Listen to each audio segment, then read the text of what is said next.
Her life unfolded in a medieval world of noble pride and public honor, where physical disability could be treated as shame, and where the poor often carried burdens the powerful refused to bear.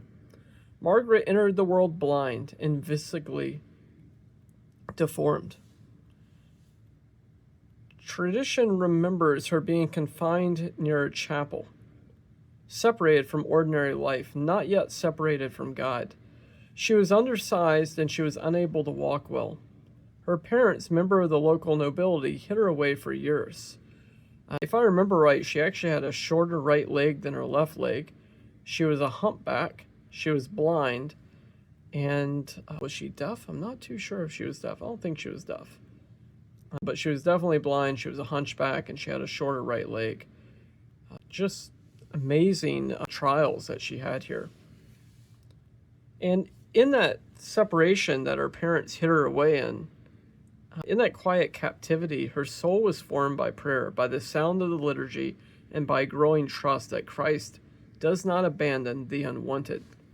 When she was still young, her family took her to the Città di Castello, seeking a miracle at a local holy place. When no immediate cure came, they left her there. The abandonment could have crushed her, but it became the doorway to a new family. The poor of the town received her. Margaret responded not with bitterness, but with charity. She begged only enough to live, shared what she had with those poorer than herself, and became known for compassion towards the sick, the forgotten, and children in need of care. Drawn to deeper consecration, she was received into the Third Order of St. Dominic, living as a Dominican tertiary. She embraced a hidden penitential life shaped by prayer, fasting, and works of mercy.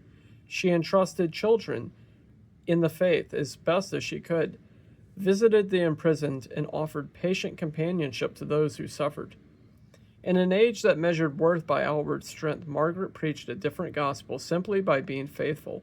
Holiness is not prevented by the weak. It can be perfected through it. Now, what was also interesting about this with her story is that being part of the Third Order of St. Dominic, she wanted to enter the Dominican nuns as a full nun, but they wouldn't take her. So they finally allowed her to be a Third Order. And St. Margaret Costello was so holy that she was showing up all the other nuns. And they actually kicked her out of the convent.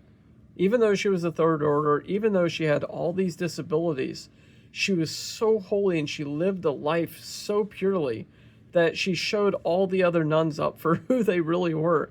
And they really needed a conversion of their own lives.